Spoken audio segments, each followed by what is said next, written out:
I'm an SEO consultant, and the presentation I'm going to give today is very basic. So it really is aimed at people that try and run an online business who have not done SEO before. So I apologize in advance if some of you already have some knowledge and might have heard some of these things before.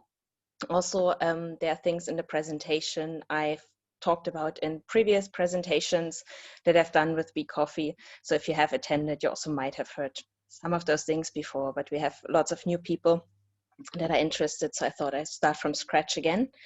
And if you are interested in anything a bit deeper, we're also running an SEO clinic in cooperation with WeCoffee, where people can ask very focused questions. I think Ben or Ece might send some further information about this later on, following after the conference.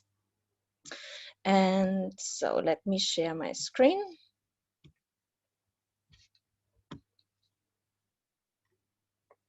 Okay, can you guys see my screen? Nobody's saying anything? Yes. Maybe Ollie, can you give a thumbs up? I'm seeing you. Yeah, cool, perfect. Then let me just start the slideshow here. How do I get rid of this thing? How can I start my slideshow when Zoom is pulling things in here? Oh, if you go down to the bottom right-hand corner. Got it. Got it. Awesome. Everybody can see the presentation? Yes, awesome. Cool. Yeah, so it's an introduction to SEO, the very basics. My name is Julia-Carolin Zeng. Let me make this here a bit smaller. I am an SEO consultant. You can find me on LinkedIn and also on Twitter. I also run my own experiences blog, which is charlieonthemove.com. You can also find Charlie on all social media if you're interested in that, but it's not about SEO. I have more than 3 years of SEO experience in total. I started in the gambling industry, one of the most competitive industries for SEO. And then I moved on to financial trading, travel, and many other things. I'm lately working a lot with startup businesses where you can't really say what niche it actually is because they have so amazing ideas, anything new. And I find that very exciting. My background is originally in linguistics. So I studied French, Spanish, and Italian, and I'm native German. So also international SEO is kind of my thing, taking a website global. We are talking today about what SEO is and what it is not. We are going over how a search engine like Google works and how it ranks websites. We are also going to talk about keywords and the differences between on and off-page optimization. We take a quick look at Google Search Console and Google Analytics and what these can be used for and show you. Of course, we're also talking about how to get a return on investment with SEO, because you don't only want to attract traffic, you also want them to buy your products. And we're also talking about why it is important to think of SEO early on when you launch a website or an online business. So what SEO is. So be prepared for a graphic that has been going around the internet for quite a lot. And this stems from the fact that most people just don't really understand what SEO is. So what, as an SEO consultant, what you hear very often is, oh, do you work for Google? Or, oh, do you do some magic and then it works? Or people also sometimes think of it as something like rocket science, but it is none of these things. We're also not bowing in front of Google. Of course, SEOs, we're adhering to Google's guidelines and we work with Google, but we're definitely not bowing in front of the Google headquarters in Silicon Valley. We're also not using a crystal ball, and it's not a gamble either. SEO in general involves a lot of testing and finding out what works for a particular audience, for a particular industry, but it certainly is not playing roulette. Let's take a look at a typical search result. So what we see here, we call that SERP, Search Engine Results Page. And what we see there on top, the first one, that is an advert, that is PPC, pay-per-click, and the one below, that is an organic result, that is SEO. The main difference here is that for PPC, you pay to appear in that spot. With SEO, you're not paying Google for it. And this is the most important difference here. Of course, SEO involves a cost because you need to build a beautiful website, you need to write content, you might need to hire somebody who does SEO for you. So there is a cost involved, but you're not paying Google to appear in this position in the search results. Then what else do we see here? Different types of search. So we have there, for example, news search. You've all seen this before. There's also image search. And if you have a business that focuses on these areas, there are certain things to be aware of and to maybe make a bit differently on your website. For example, if you want to appear in news, you should submit your website to Google News. And there are separate guidelines how to stay in Google News and be acknowledged as a news publisher and so on. And then what we see on the right side is the knowledge graph. This is what we call it. It's like, yeah, like a little knowledge box about the thing that you've been searching for. You also see that a lot when you search for actors, and you have then their names written there, the full names, the name of their spouse, their birth dates, and so on. That's the knowledge graph on the right side. So this is a typical search results page, and this is to basically make you aware of the difference between SEO and PPC. So SEO is purely organic traffic. There are more and more features coming up on the search engine results page, like, for example, these lovely maps. As you can see, I've taken this screenshot about co-working spaces while being in Cornwall. Google has noticed, hey, this is something this person might want to go somewhere. So they're looking for a place on a map. So the first thing that comes up in the SERPs without me even clicking on maps is a map. Then you also have, this is something Google introduced more and more over the past year, that people also ask, which can appear on any position in the SERP. Sometimes it appears right after the first result, sometimes it comes at the bottom of the page, wherever basically Google thinks it makes sense for a user to suggest other alternatives to what he or she originally searched for. Then you also have these lovely ways to mark something up, like in this case here at the bottom left, the events. So if you search for London networking events, you see directly in the SERP some dates that are available with a direct link to the event.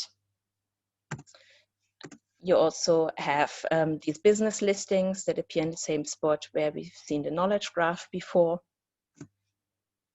Then you can have star ratings and user reviews directly below your search result.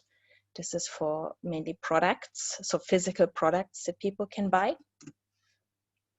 You have these video carousels that also appear in random spots in the SERPs when you're not even searching for a video. And you also can have FAQs directly displayed in the SERP. So you could open it with this little arrow here on the right, and then you would immediately see the answer, which is the exact same FAQ that you also find on the page. So lots of funny things that you can do with SEO, and there are some tips and tricks and tricks, tips and tricks and techniques that you can use. But going back to the very basics of SEO, there are three different pillars. There's technical SEO, there's on-page SEO, and off-page SEO. Technical SEO refers mainly to the technical setup of your website, because you want to make sure that Google can crawl and index the site, which means Google needs to be able to see what you have on your website to then be able to rank it in Google search.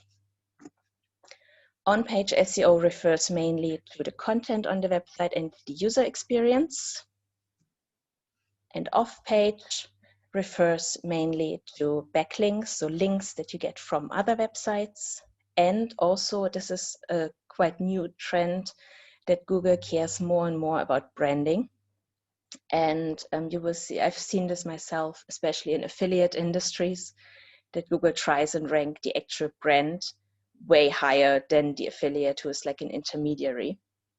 And in that sense, also social media kind of plays a role. It doesn't have a direct impact on SEO, but of course, social media can be used for branding purposes to make people aware and to also share your content, get more traffic to your website. And all of those are positive signals for SEO then on the other hand. How do search engines work? I already mentioned crawling and indexing, and these terms might be very unfamiliar for some of you. What we mean by crawling is literally, you see here is a little spider that crawls the web. So it goes from one website to the next. Imagine it to be like a little computer that just goes around the web all day long, reading content on website. And it finds those websites via links. So let's say Google, for example, crawls the website of the BBC multiple times per day because it knows the BBC constantly publishes new news articles that Google wants to index as quickly as possible. And if in one of these articles is a link to your website, the crawler follows that link, and this is how it finds your website. And then if you have internal links on your website, it keeps on crawling more and more pages. It reads the code, and this is very important. The crawler really looks at the code. It doesn't look at the website like a human would do. It really only sees what is in the code. And this is the main thing that we ensure with technical SEO, is that this code is readable and understandable for Google. There is, for example, at the moment, a big discussion within the SEO industry about partial indexing, which means that Google has only read half of a page and has indexed it, and the other half Google has not even looked at. And those are all things that we analyze when we do a technical audit, for example, in SEO. And then the crawler takes note of everything that is on there. And you can imagine this to be like in a library where the librarian has to choose a book. He probably has read this book first to know really what it is about. It takes it into the catalog or the index. And then somebody who needs a book for a specific topic can search for it in the catalog, finds out on which shelf the book is, and goes and gets the book. And this is very similar how it works with SEO. Google crawls the website, finds out what is this content about, which topic should it appear for. The user searches in Google and gets a search result returned, which is essentially the equivalent of going to a bookshelf and getting the book from the shelf. So the ranking factors. There are in total more than 200 ranking factors, so we won't be able to go through all of them, and they all have different weight. It also depends always a lot on the industry and the actual topic. But the most important one, and this is something that has over the years become more and more important, is relevancy. What Google essentially wants is to serve a user a result that provides an answer to their question. And this is also the reason why Google has become such a popular search engine, because it has been doing this very well over a long time over many years. We've probably all seen this happening from time to time, that you search for something and then you click on the first result and it wasn't really what you were looking for, and you click back, you click on the second result, again, it's not what you're looking for, and this is very frustrating. This is bad user experience. So Google wants to serve the best result in the first position. And Google has this type of data. So if it happened that it served a wrong result and the user clicked back, this is logged as a bounce. So Google's algorithm knows that this was not an appropriate result for that search query. So the most important ranking factors, to just summarize it and bring it down to the bottom of it, content. So content needs to be of high quality, it needs to be relevant, and it should be as fresh as possible. Of course, nobody wants to read something that is 2 years old and totally outdated. Of course, again, depends a lot on the industry and how much this is changing. If something that has been published 2 years ago is still true today and there hasn't been anything new to add, that's fine, but we need to make sure of that. Then the other really important ranking factor is backlinks, links from other websites, and those links should also be relevant. They should come from websites within the same topic, and they should come from websites that are also authoritative and trustworthy. Google is trying to move away from the weight that backlinks have as a ranking factor, because it can be manipulated. But at the moment, backlinks are still one of the most important things. Then mobile first. Over the past 2 to 3 years, Google has gradually moved websites over to mobile first crawling and indexing, which means for, I would say 95% of the web, Google doesn't even look at the desktop site anymore. It looks at the mobile site. So if your mobile site is lagging behind your desktop site, that's something I would look at. Then page speed. Of course, nobody wants to wait 5 minutes for a website to load. And Google also knows that it is bad user experience. So if your website loads super fast, that definitely has a positive impact on SEO. We already spoke about branding and the power of a brand. One thing Google also cares about a lot is security. So the HTTPS protocol in front and an SSL certificate on the website. You also might have noticed if you're using Google Chrome as a browser, for example, that if a website is labeled as insecure by Google, it sometimes even prevents you from accessing this website, and then you have to click 3 or 4 things to make sure you really can access this website. And user experience. So this also refers to how easily is your website to navigate. Does the user find quickly what they're looking for? Is content structured in a good way? Are there images? Are there videos? Can people actually understand what you're reading? And so on. Penalties. There are 2 types of penalties that you can get from Google. And this is not that you get like a letter in the post where you have to pay a fine. It just means if you have a penalty that your website won't rank. There are manual and algorithmic penalties. The manual ones, this is really what it says, a manual penalty. So somebody who works for Google, a human being, has gone on your website, has seen that you're doing something that is against Google's guidelines, and has issued a penalty for that. That can, for example, be the star ratings markup that we've seen earlier. Some people try and use that for non-physical products, but the rule says this is only for physical products. And so if somebody at Google sees that, they can issue a manual penalty for that. You get conveniently a message in Google Search Console that tells you what you have received this penalty for. You can go and fix that and then file a reconsideration request. So it is quite a straightforward process. This is different for the algorithmic penalties, which are technically not really penalties, because it's not that you get a message and it tells you, hey, this is how you fix it, and then everything is fine. It just means really that your website won't rank anymore. And this can be so bad that the website might never be able to rank again. If you've done something really, really against Google's guidelines, like heavily selling or buying of links, for example, it might be that this website never appears again. And there are some businesses out there who do that on purpose, who buy a quality website just to make money with it for a few weeks. And then the website gets penalized and they move on to the next project. It's not a long-term business strategy, but there are businesses who are doing these things.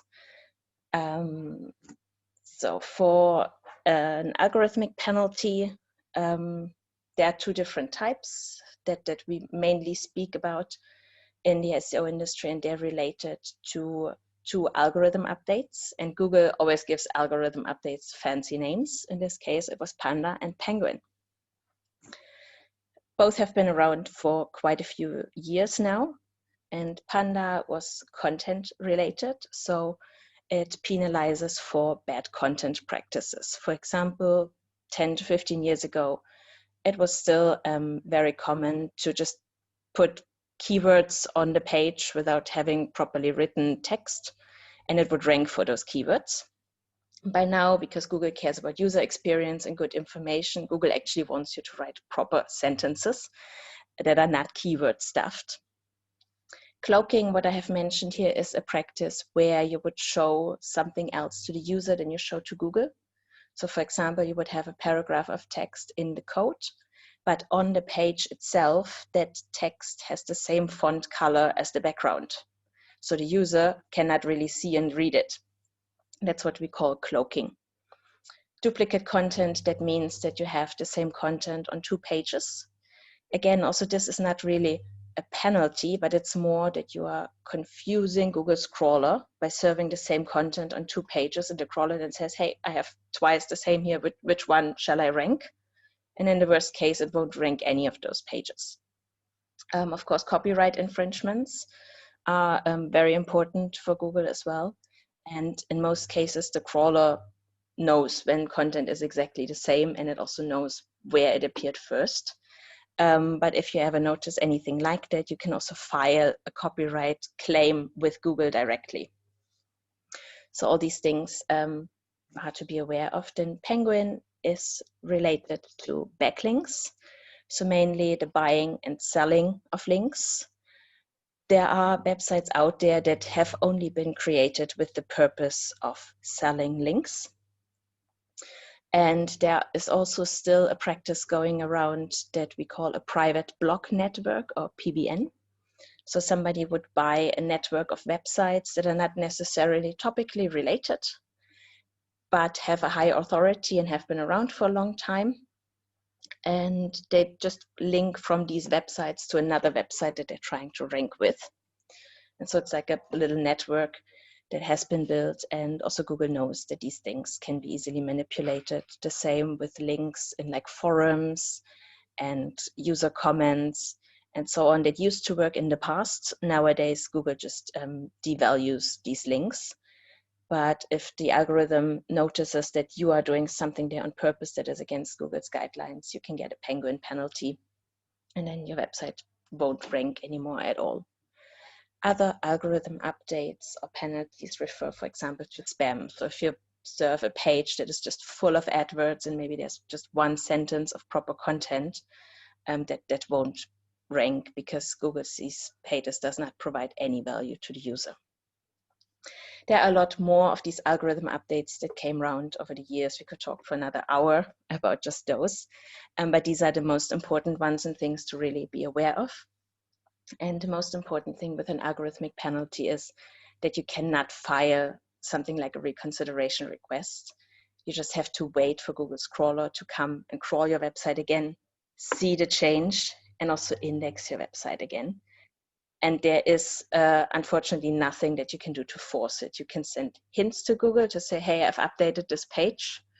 Can you come and crawl? But that still doesn't mean that the crawler actually comes and sees your website. Let's talk about keywords. A keyword in general is just a word or a phrase that a user types in Google to search for something. And quite often there is an underlying question. When we're writing for SEO and we have been given keywords, we always need to keep that question in mind. And what I always say to writers is, yes, do use the keyword, but don't overuse it. And think of, if somebody searches for that in Google, what are they hoping to find? What is the answer to their question? Write that. And there are different types of search queries. So we always need to keep in mind what is the actual search intent behind a keyword, and also who is the target audience, because keywords might change depending on who we're talking to. In general, we can split into 3 different types of keywords. There are informational keywords, so somebody is really just looking for an information. For example, coffee shop opening hours, how old is this and that actor, or also definitions like what is virtual co-working. The same if the keyword is just virtual co-working. People also might just look for a definition of that word. Then there are navigational keywords, so somebody wants to go somewhere. So that can be, where is the next coffee shop? This and that shop near me, co-working space in London. And there are transactional keywords, for example, cheap flights, holiday offers, gray winter jacket, and they all indicate that somebody is willing to make a purchase. So they want to make a transaction. And in most cases, especially for English as the language, also Google understands the intent behind a search query.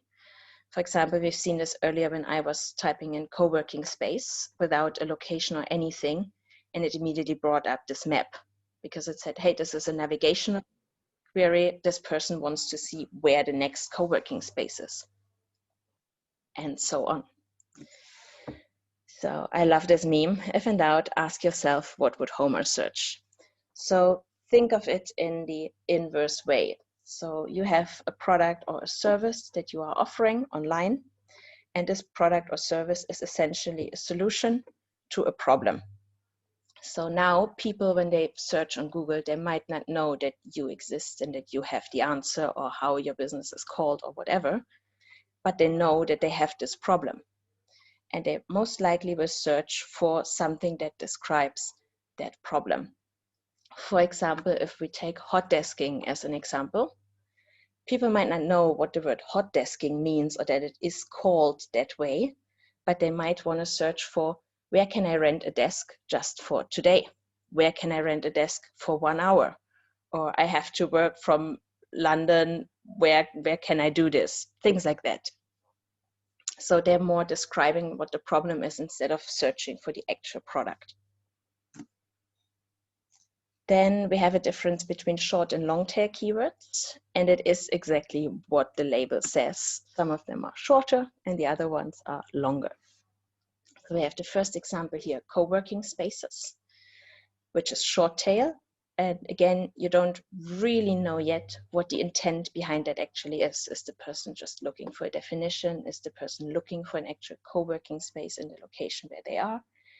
Whereas the long tail keyword that we see on the right side, that is very specific, very focused. If somebody puts in co-working spaces in London, we know, okay, they know what co-working spaces are. They just want to find out, where are they in London? And this long tail keyword can get longer and longer and longer. A person can search for co-working spaces in London that are open on a Sunday, that are dog friendly, that have special offers for dinner, that are accessible for wheelchair users, and so on. You name it, people can search for it. Of course, with these long tail keywords, the volume, so the number of people that search for them, gets lower and lower and lower the more specific a keyword is. But on the other hand, it's highly focused, and it is very likely that a person searching for something like that will convert and in the end buy your product. So if we take this example here with the co-working space, if somebody searches for one that is open on a Sunday and dog friendly, if they actually find one, they will most likely be there next Sunday. So then, of course, the competition for these long tail keywords is a bit lower than for the short tail keywords. And we have some other examples here, for example, winter jacket. If somebody just puts in a winter jacket, we don't really know what do they want. But if they put in gray winter jacket for women size L, they're more likely that they actually want to buy a gray winter jacket for a woman in size L. Same with the flights to Costa Rica. If somebody puts it in like we have it here on the left side, they might just want to find out what the price generally is, how much they should budget, or where airports are in Costa Rica, and so on. But if they search for flights to Costa Rica from London in November, we know they have a high intent to actually book a flight because they know when they want to go and where they want to fly from. So they're looking for offers and want to make a purchase. And all of that together means that measures that we can get out of tools or that people doing SEO for you provide need to always be taken with a pinch of salt. So we have, for example, search volume. And search volume is an estimate that has been collected over time that gives you an indication of how many people are searching for a term per month. But it might be that your product is so new, like, for example, if we take virtual co-working, that was not even an existing concept a few months ago. Now it is, but that means when you initially start with it, the tools won't even have enough data about this keyword because it is such a new concept. And yeah, always also think of it, okay, the volume might be low. There might be only maybe 20 people per month searching for that specific product. But if those 20 people have a very high intent and actually convert, you've made 20 purchases. So yeah, that's the thing about keywords to know. And we're heading to the next thing, which we call the digital marketing funnel. So this is not only true for SEO, it also applies to all other marketing channels like PPC, email marketing, social media, and so on, that users are on a different stage in the funnel. So we have first the awareness stage. That is, for example, the winter jacket. Let's say somebody searches for winter jacket. They are aware that winter jackets exist. In the research phase, they might start looking for this gray winter jacket. So they want a specific color. They want to find out where can they buy it. Maybe they want to get an idea of the price. Consideration, it is getting more specific. They're now maybe looking for a specific retailer, or they have now an idea that this gray winter jacket also should have a hood and maybe an additional pocket on the inside. Then we have the purchase phase. This is where they know exactly, hey, I want this color, I want this size, and this is my budget I have. If they search for something like this, they're more likely that they actually want to buy. And then we have the post-purchase stage. And this is where SEO becomes less relevant, where it is more email marketing, customer retention that come into place.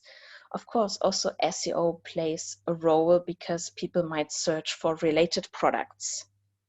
For example, I bought a few months ago a wetsuit, and now I said, okay, I also should buy now this cleaning thing that I need to put in the water that cleans my wetsuit properly. So, and if you're doing your SEO right, you will appear again for that customer, and the customer will say, oh yeah, I've bought from these guys before. I click on this result. And so on. You've probably also seen on Amazon is doing that a lot. When you put something in your shopping basket, then you get these suggestions. Hey, other people who have bought this also bought this and this and that. So all of that is post-purchase. And there are other funnels that also play a big role in there than just SEO.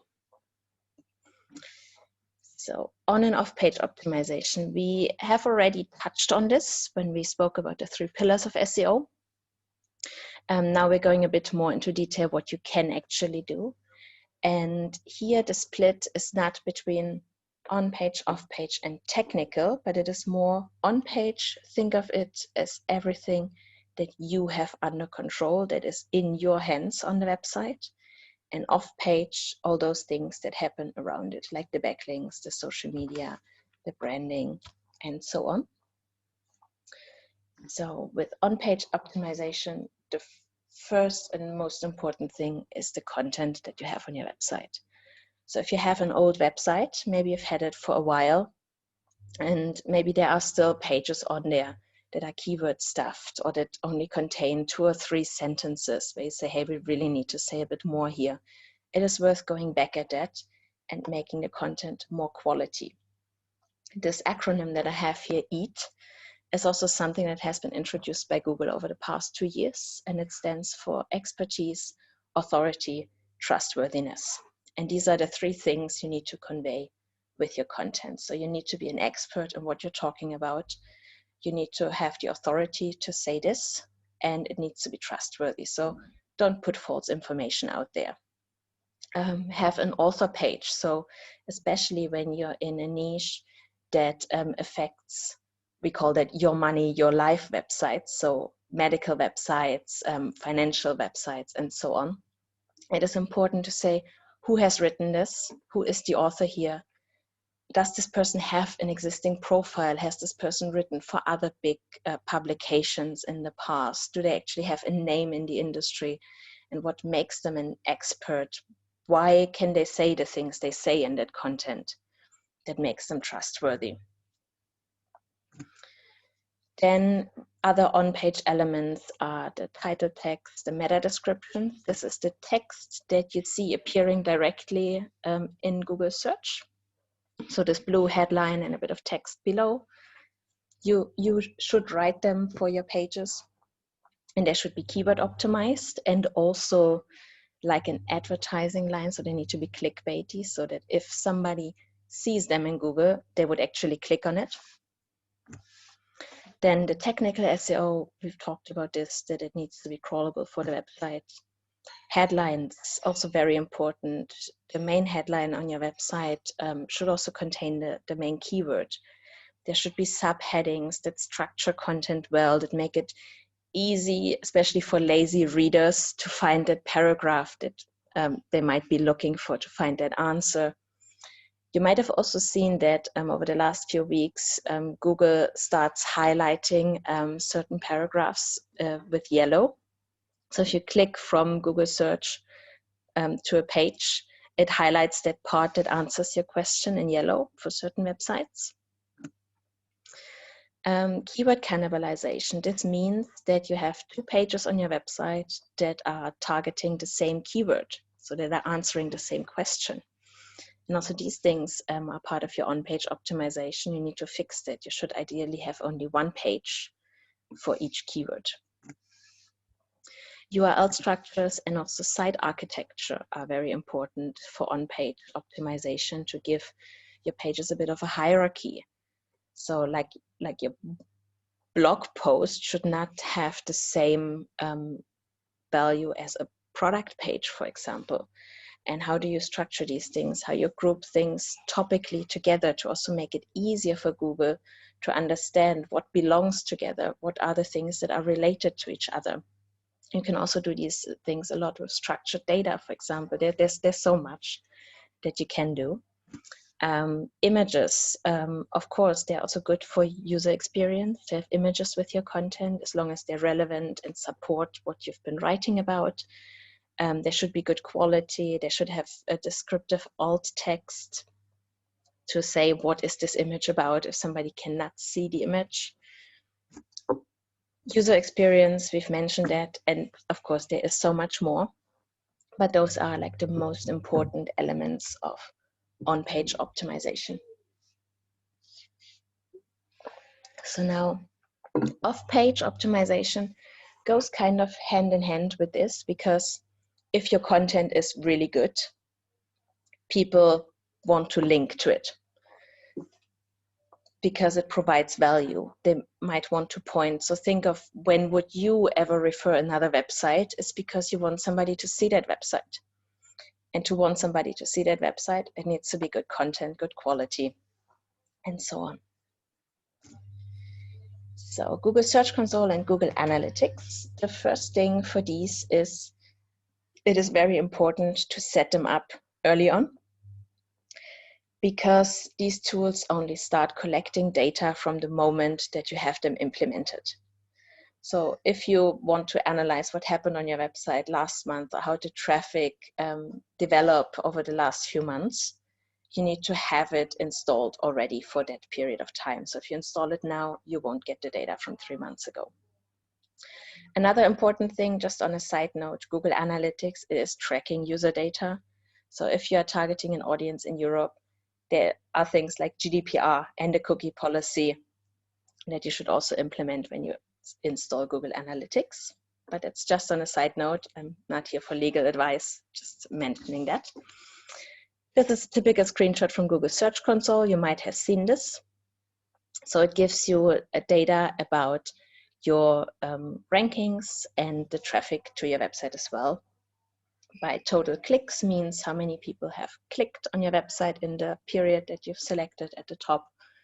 Impressions means how many times did your website appear somewhere in Google. That might be on the first page, that might be on the last page. It is just an overall number. CTR refers to click-through rate, so the number of people that have seen you appear in a search and actually clicked on your result. And the average position, that is the ranking position. Again, this here is just an average for a whole website. You would have below the screenshot a drill down for all different keywords. You can select certain pages that you want to see to get a better idea of how each of the keywords or pages are performing. So this average number usually doesn't give you much information, because it contains keywords that you're ranking on position 95 with. But it also contains keywords that you're ranking on first position with. And naturally, every website has keywords that are ranking in those different positions. So you can get ranking data. Again, this is to be taken with a pinch of salt. Google never gives you the full picture. And if you're trying to export these things and put them into Excel and try and come up with calculations, you will see that these numbers don't add up for 100%. So as an SEO professional, I also always refer to other third-party tools to compare numbers to make sure, is what I'm seeing here really what is happening? Then in Google Search Console, we also get error messages. So I already mentioned it, when you have a manual penalty, you would get a message, but you also have this error overview. So for example, when the crawler came and suddenly a page was a 404 error, it would log these things here, so you would know what to look at. And the screenshot here, it's a dream for an SEO consultant to see there's 0 errors. Most websites do have errors. What I would look here in this particular case are those 8 excluded pages, because that means Google has crawled these pages but decided to not index them. So I would go in and check, why are these pages not indexed? Maybe they're targeting the wrong keywords, or maybe the content is not suitable for that keyword, and so on. So you can see technical errors in Google Search Console. You can also put in just one URL on your website and get some data about it. So it would tell you, when was this page last crawled, and how does it look? So we see here on the right side of this little screenshot, where it says sessions in London 2020. This is an exact screenshot of how Google thinks that website would look to a user. And I've also seen it on other websites where it returned in this one the blank HTML code, because something was obviously not working. Some parts of the code were not visible to Google, and it did not see fancy graphics or fonts, backgrounds, and so on. So you have a page inspection tool in Google Search Console. This is from Google Analytics. This is traffic data, so you can select a period of time that you want to see that data for. In this screenshot, what I have selected are all users and the organic traffic, so the traffic that comes from Google, that is the orange line. You could also see there how much traffic you got from social media, how much traffic you got from external websites, traffic that came from PPC or email marketing, depending on how you have set it up and what you're actually trying to find out. The most important thing is, when you start playing around with Google Analytics, know what you're looking for, because there's so much that you can see there. You can also set up goals, for example, on your website. So for example, if you are an e-commerce store, people buy from your website, and after the purchase, they reach a thank you page. You could log it as a goal in Google Analytics to have it every time when somebody reaches the thank you page, it is logged as a goal completion. And then you can get an overall picture of, okay, how many visitors did we have last month that came via SEO, via PPC, via social media, and so on. And how did they convert? How many of them reached the thank you page? You won't be able to drill this down to one particular user, but it could show you the performance of your different acquisition channels very well. But these things, of course, they need to be set up in Google Analytics to have accurate information. So why you should think about SEO early? There comes another funny meme that I love, because everybody thinks, yeah, we're working now with somebody who does SEO for us, and tomorrow we're ranked first position for all our keywords. That's unfortunately not how it works. SEO takes time. If SEO goes really quickly, that usually means that somebody has done something that is against Google's guidelines, and it won't work for long. So yeah, SEO takes time. How long it really takes depends on how competitive your industry is, how well your competitors are doing SEO, what niche it is, what you already have on your website that you might be ranking for. Some websites, if they have been around for a few years and you have naturally produced good content, you might already be ranking for some of your most important keywords, and they just need a little push. On the other hand, if you're starting a website from scratch, a completely new website, of course, it takes a bit longer, because Google first needs to understand, what is your business about? What are you doing here? Technical SEO, this is a really big one, and it is a very difficult conversation for an SEO consultant to be had with a new client if you tell them after the initial technical audit that the website needs to be redone because Google can't see it. So ideally, when you start building a website, before you even launch it, you have it in a staging environment, have an SEO person take a look at this website before you even launch it, and tell you if there's anything to be aware of to maybe change before you put it out there in the world. And with SEO, because it is a long-term game and it is a marketing channel, you need a strategic approach.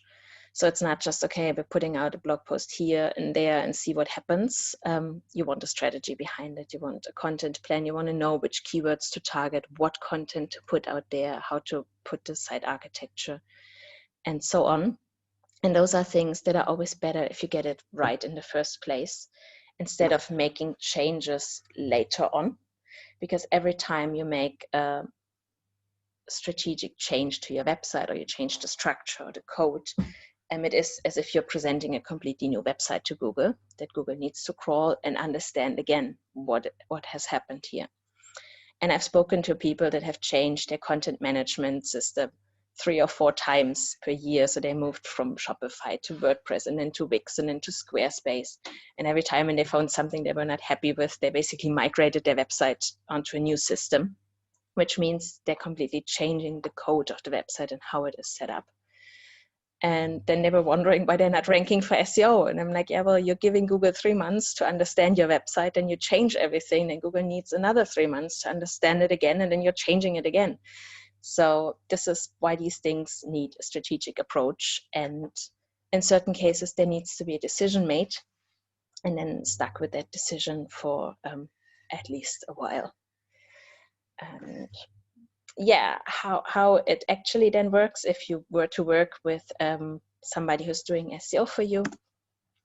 In the first place, what I always do, and I think most SEO consultants, is a technical audit. So to look at the technical setup of the website and point at the things that need to be changed, or maybe there are also some low-hanging fruits. I've seen websites where I started a technical audit and the first thing I saw was that the whole website was basically blocked for Google because somebody had blocked it when they were building the website. And then they just forgot to remove that block and Google was not even able to see it. So that's a very low-hanging fruit. And you just, okay, remove that line of code and Google can even see your website. And with the technical audit, of course, there comes then the implementation of these recommendations. After the technical audit comes a keyword research and a content plan that can also involve an analysis of existing rankings depending on how much there is already for a website. And so with a content plan, you would have basically a long-term strategy on what content to produce, where to put that on your website, how to link it all together, how to group topics, and so on. Then comes, of course, the implementation of that content plan. So this is also something to always keep in mind when you start doing SEO. You don't only need budget for the person who's doing the SEO, you also need to have budget for that content to be written. And unless you have a website with 20,000 pages and a lot of existing content that can be reused, you probably need to create content. And even if you have old content, you still might need a content writer to make this content a bit nicer, to maybe consolidate pages if there's keyword cannibalization, and so on. And then there's this other side, backlinks. So that's done by a digital PR or outreach. So I always look in the first instance in what content do we have that is worth sending out to the world, sharing with everybody and seeing if they want to link to it. And there are also separate campaigns that you can run for digital PR and outreach. For example, creating an infographic, running a very big campaign on social media that you then get statistics of, that you republish, recording webinars. All these things can be done, but it depends on every industry, the budget you have, the information you have at hand, and so on. But those are essentially the steps. And this is usually an ongoing thing. So keyword research, I would always start with a small batch, depending on also how much content can be produced in which time frame. So let's say the keyword research is done to cover the next 3 months. And then once we have published all this content, a new keyword research will be done. Also, many businesses have different niches they can go into. Like, for example, for a business like WeCoffee, there can be keyword research done first for the workspaces, for the hot desking, then for the paid co-working spaces, then in another batch, keyword research for networking topics and what content to create, and so on. And how this is done always depends on the business priorities. So I would always ask the business owner, okay, which niche, what part of the industry is most valuable for you at the moment? What can you actually deliver to clients? This is where we should start with. But again, these things vary a lot from one business to the next. If you'd like to get in touch with me, you can reach me under my email, which is info@charlieandthemove.com. There's also a contact form on the website if you prefer that. You can catch me on LinkedIn or also on Twitter. On Twitter, I also occasionally tweet about SEO topics under this account, which is not the account for the blog. Some people might be confused now. It's like, oh, I am following you already, but it's travel stuff. That's for Charlie on the Move. The one that you see here is the one for the SEO business. And yeah, if you have questions, as I mentioned in the beginning, we also plan to run an SEO clinic with WeCoffee, where you can ask very specific questions about your website, and we're going to analyze them together. Also, if you're interested in that, just feel free to drop me an email. I'm sure Ben and AJ will also send some additional information about that as a follow-up. And then I think we still have around 10 minutes or so. So if anybody has any questions, I'm here for discussion. Amazing. Thank you so much, Julia. I'm going to keep you spotlighted, hopefully for everyone, and I'll be up at the top. I guess there may this is, by the way, an amazing SEO tool, Screaming Frog. Will you get sent a new water cooler now you've done this when we post it, do you think? Maybe. Hopefully. This is the advantage of managing your blog.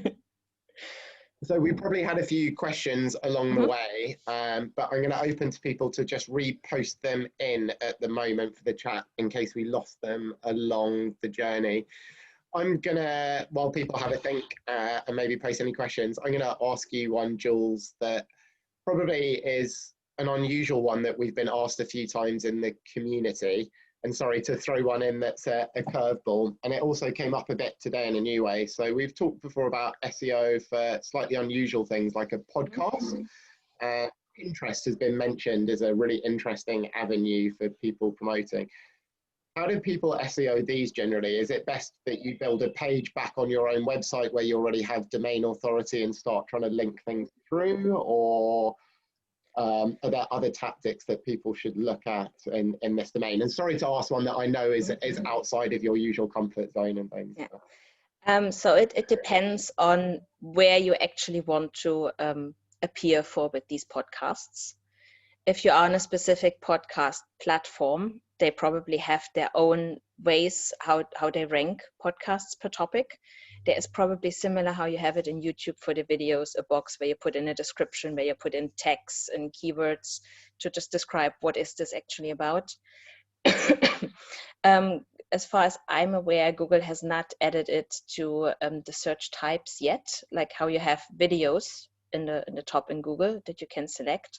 I have not come across any podcast topic there yet, but that might be something that comes in the future.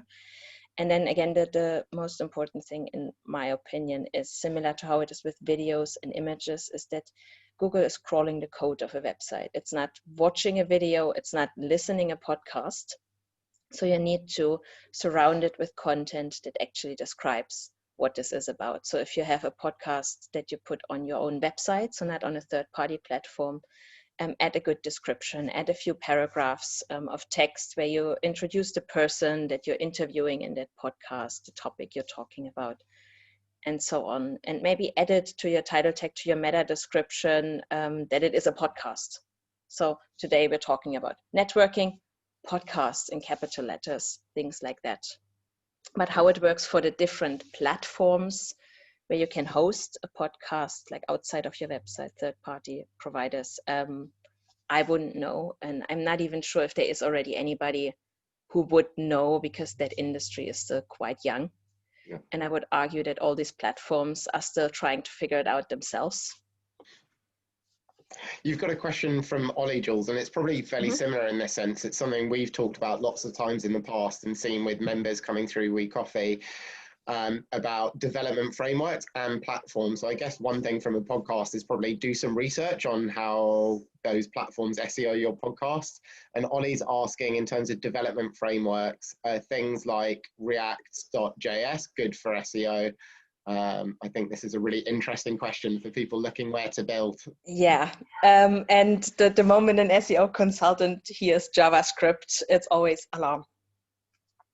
JavaScript works, and Google can crawl JavaScript by now. About 10 years ago, I would have said to you, don't use JavaScript because Google can't crawl it. Google can crawl it, but it takes more effort and more resources to crawl this. So Google might not crawl it. So it always depends on the actual setup. If you have a website that is already existing, that is built in React.js, I would always look at, okay, is it actually indexed? Can Google see it? You can also look at, how does Google see this page or this website? And does it render it perfectly? What you can also do is a log file analysis, where you look at, okay, how many times did Google actually come to my website? What did Google see here? Did it actually crawl this page, or did it just go back? And so these things always require a bit of a deeper analysis. And in general, JavaScript can be seen and read by Google, but it might not. Well, I see we've got a question as well from Emma, Jules. Emma's asking us, in terms of Google updates, what kind of frequency are you looking out for changes? I'm slightly terrified what answer is going to come back here for Emma, but here you go, Jules. So that is a thing, that there is no correct answer. Google, the engineers at Google themselves say we release multiple updates on a daily basis. That's like a standard sentence that you get from somebody at Google. But of course, not all these updates have the same impact and the same, of course, the same, I could always say earthquake in the SEO industry. Sure. I would say really big ones that really have an impact on everybody, 3 to 4 times a year, maybe. What we've also seen over the past few years, because that algorithm has become so complex that even the people at Google don't understand it in its entirety anymore. So what has happened a lot over the past few years is that Google rolled out an update, and then a few weeks back, it basically rolled back because it saw that it had some implications that were not intended. One of the big ones this year was certainly when the whole pandemic started, that Google made a shift and said, okay, we also need to serve different results to cater for people being at home, not being able to going to events. There was also a new type of structured data markup rolled out for events, so that you can now mark up your events as either being canceled or postponed or taken online, all these things. But it's good to follow blogs like, for example, Search Engine Journal is one of the most famous ones. Also Morse.com regularly blogs about these things. And there you would always see immediately when there was a big update coming. Yeah, I think that's always a good way to follow the industry, isn't it? Is when you're in those industry kind of channels, whether it's a very specific Slack group. We were talking about one that you're a member of that you specialize in here, yet WeCoffee is more of an area for speaking to people in other sectors and even helping you to answer questions and things on your journey into going to a freelancer. Yeah. I was going to ask you a question. People always ask about tools, and you know that we love to promote other members in the community. We tried out a tool the other day with Inflow AI. how do you think this compares to other tools? What else would you recommend? And I'm going to share a link down for people to go and have a look, because we're doing a free trial with them at the moment. And I always pick our members who are specialists to review our products. We never promote anything at WeCoffee that we haven't used. So what sort of tools do you recommend? What do you think this is good for, so that we can give Adam a bit of a shout out as well? Yeah, so I was impressed by what they had built, because I have not come across another tool before that was doing it in exactly that way. So doing the keyword research for you, providing your content ideas, is usually something that is done manually. And I know that they have people on their end that also review that manually, because you cannot have these things taken over by a machine. What I really liked is the publishing platform behind it, because I have seen people trying to build these things in-house in a company, and it just didn't work. It was a nightmare to work with it. What I've seen, what they have built at Inflow.ai, it works. It only works for WordPress at the moment, but of course things grow over time. So it will help you publish content, especially if you have multiple people publishing content on your website, and maybe you don't want to give them all access to your WordPress. Maybe they're external news writers that you don't want to mess around with certain parts of your website. I think this tool was really good. There are other tools that do other things, like the one I have the bottle from, that is a crawling tool.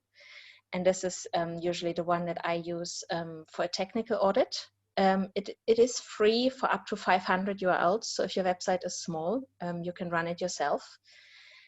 But it's not easy to use. You need to know what you're looking at. Ben, I don't know if you ever had a go at a Screaming Frog. Most people are really scared of it because it looks very technical. There are others crawling tools out there that are way more user-friendly and that highlight things in fancy graphs and so on, but they're super expensive. You're paying a few grand per month for these other tools. And Screaming Frog, I think it's around £70 for a whole year on the paid version. It crawls your website, it gives you insights, what technical things to fix, to look at. So this is one of the tools I absolutely love. Excel is still a big one for an SEO consultant. There's no way around it. Then there are tools like Ahrefs or SEMrush that you can use for keyword research, where you can get search volumes, where you can also get estimates for how many keywords your website is ranking and how much traffic this website is getting, and so on. But also these are quite expensive. And you should make sure that you are really going to use it if you sign up there for a yearly subscription. These tools also can do the rank tracking for you. So if you are already ranking for certain keywords, it would basically log how your website was ranking for a certain keyword at what point of time, and then you could always go back and compare and so on. There are a million other tools who also do that. But these are the ones I mostly use. There's another one for backlink analysis, which is majestic.com, that can really give deep insights into the backlink profile of a website. But also this for a small website that you're just starting with, you don't really need a yearly subscription for that. That's more for either SEO professionals, or if you really run such a big business that you have an in-house SEO team that is constantly on the game for your things. Yeah. That's brilliant. I don't think I can see any other questions. I imagine most people are now going to go and spend the break between now and the next event looking at the SEO tools and putting their website links in and getting horrific reports back and then dropping you an email as well, going, oh my God, I've got 750 So if you want to look at something, take a look at your Google Search Console, see what you have in there. That's the place I would recommend. If you have not Google Search Console and Google Analytics set up, I would recommend set it up. You might have the alternative, you might have Adobe Analytics, but yeah, I would definitely recommend. And also there is an alternative to Google Search Console for Bing, which is the Bing Webmaster Tools. but that also auto-verifies if you have Google Search Console installed, and then you just log into your Microsoft account basically with Bing, and you just click auto-verify, and then it also gives you the data that Bing basically has about your website.